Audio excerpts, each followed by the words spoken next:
You're listening to the Kilcullen Diary Podcasts, stories in sound from a village grown bigger.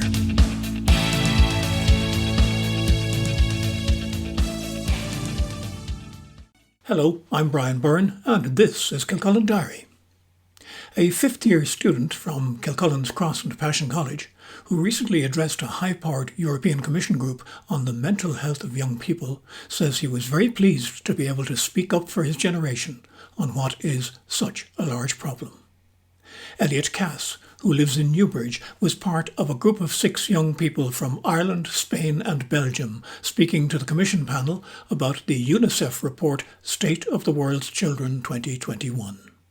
The panel included Her Royal Highness the Queen of Belgium, Stella Kyriakides, the Commissioner for Health and Food Safety, and Valeria Setti, the Commission's Coordinator for the Rights of the Child.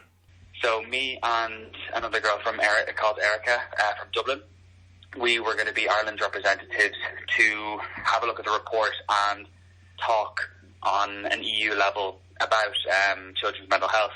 So we were talking about in Ireland, like how we felt it is and certain kind of solutions that we can provide for this. So there was two young people from Ireland, 2 young people from Spain, and 2 young people from Belgium. And we were all kind of coming up with different kind of areas of mental health. So one I was talking about was programs that we can put into schools that would help young people's mental health. Elliott's undercurrent theme was a program in which he participated while in transition year in 2020. Mind Out was initiated in Galway in 2008 and spread through the TY classes across the country, especially during the lockdown periods of last year.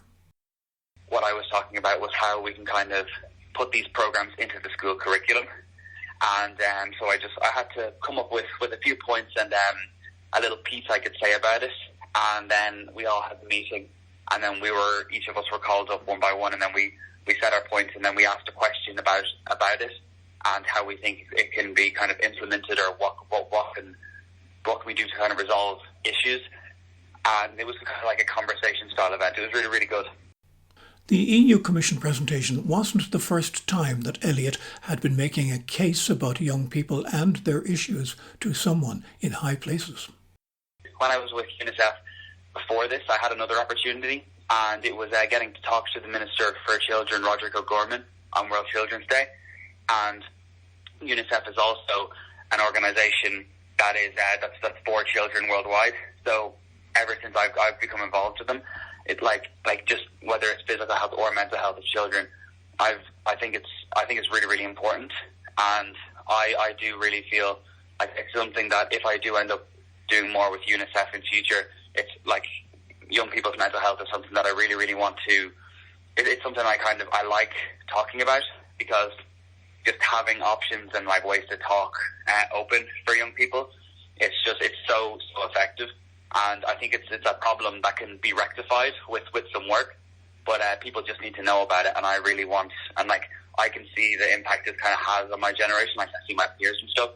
So it's something that I think is important for everyone else to see as well. So I am very interested in it. A basic question, of course, is to what extent do Elliott's peers in his generation actually talk to each other about issues like mental health?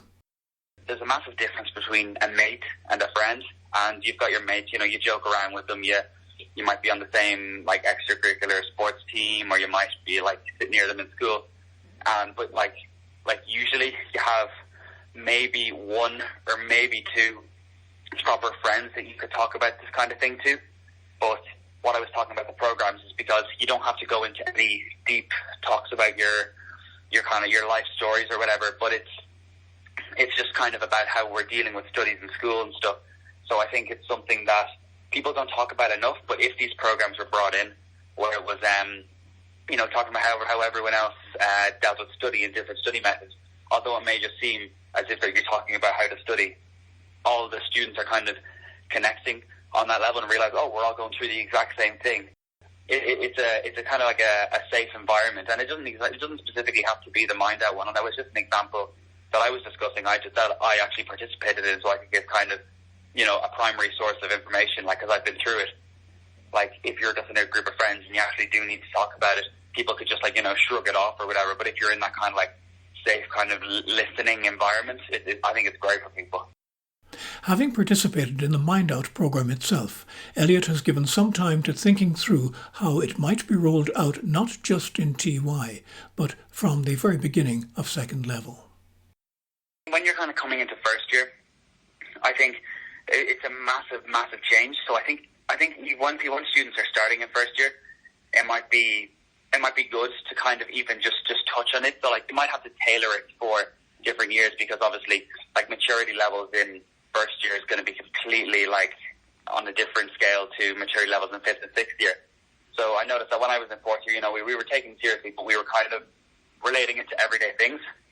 So I think if it was to be implemented for every year in secondary school, it would have to be tailored, but I do think it would be something that would be really effective all the way up, because in primary school, you've got 20, 26 or 27 other classmates, and you're with them for what is it, every single class for 8 years.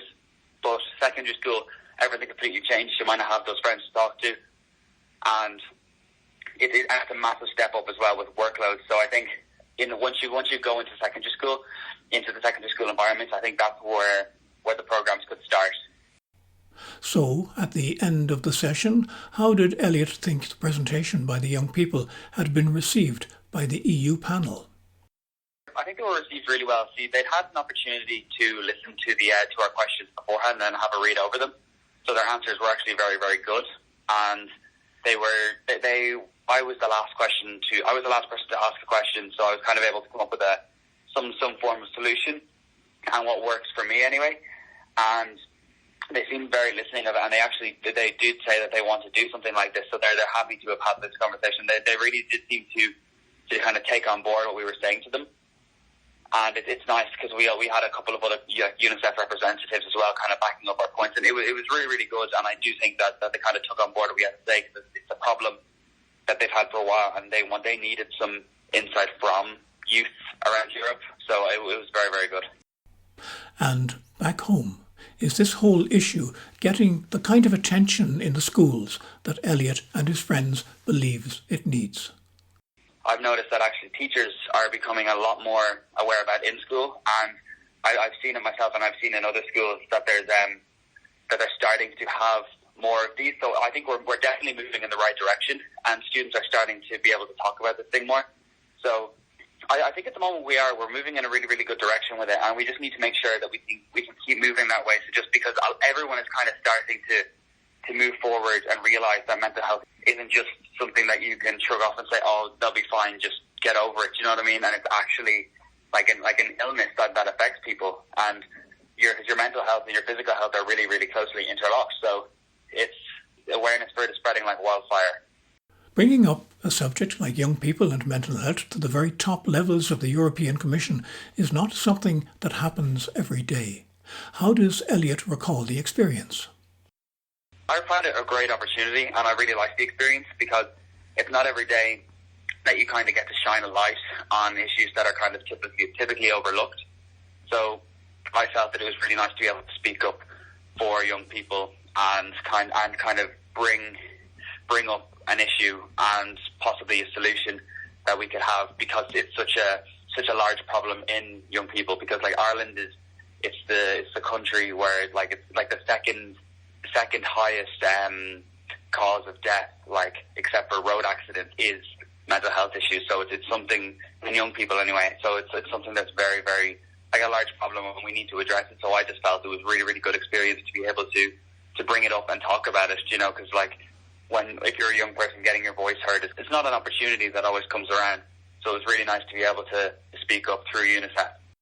That was Elliott Cass from Cross and Passion College, Kilcullen, with some very thoughtful views on mental health and young people that are well worth further consideration. I'm Brian Byrne. This is Kilcullen Diary. Thanks for listening.